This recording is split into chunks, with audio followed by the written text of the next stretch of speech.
Does your child sometimes forget well-known steps in their bedtime routine, argue about everything, or melt down, even though you've practiced the routine 100 times?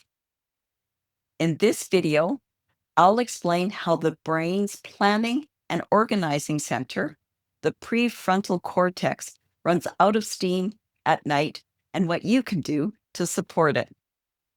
Point one, prefrontal cortex equals the planner. The prefrontal cortex, or PFC, is our planner. But instead of talking about the PFC, I'd like to describe it as Planner Franny Kate. By coincidence, PFC. Franny Kate is a very hardworking manager who is in charge of remembering what needs to happen and when it needs to happen and keep it happening, as well as stopping things from happening at all, like the impulse to argue or to be distracted. She is busy, which means our planner extraordinaire gets tired, especially if there's been extra stress, higher than usual distractions, new things popping up, or at the end of a generally ordinary day. When our planner, Franny Kate, gets tired, she shuts off her phone, locks the door to her office, and lets the world do its thing without her. When this happens, things do not run smoothly. What you can do: recognize when Franny Kate is on a break and become her assistant. Make things simple. Use a visual chart or playlist. Give instructions, short, to the point, only when needed. Stop yourself from doing anything that would make Franny Kate's life harder, at least for the moment, while she tries to recoup. Often our kids take cues from us. Please comment. What are some of the things you do when overwhelmed? Do you see the same behaviors in your child? When overwhelmed, I go into my head and I stop hearing what people are saying. What about you? Point two, not all days are the same. Many of us treat our Franny Kate like she has unlimited capacity, that she should always work flawlessly. But logically, you know she can only do so much. If the day has been stressful because of too many changes, because a lot has been asked of your child, because your child is catching a cold and isn't quite up to their best self, Franny Kate will shut down even faster.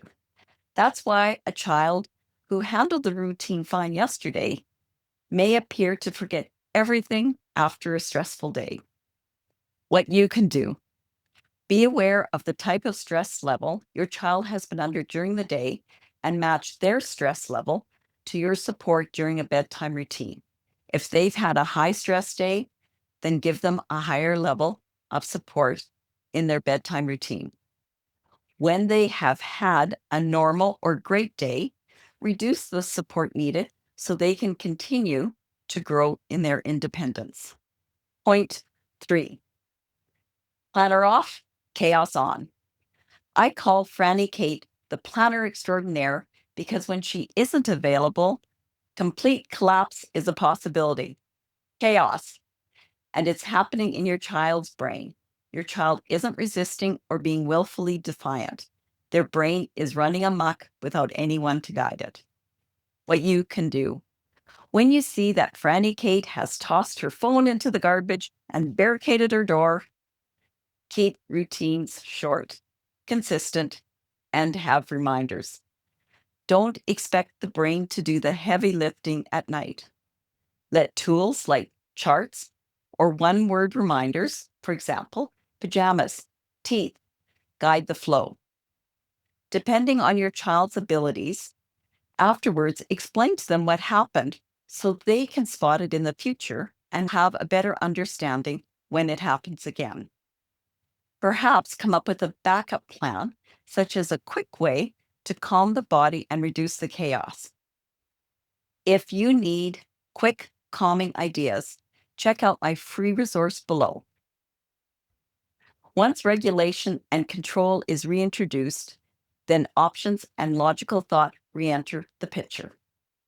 So, if bedtime turns into unexpected chaos, think back to your child's day and their recent behavior.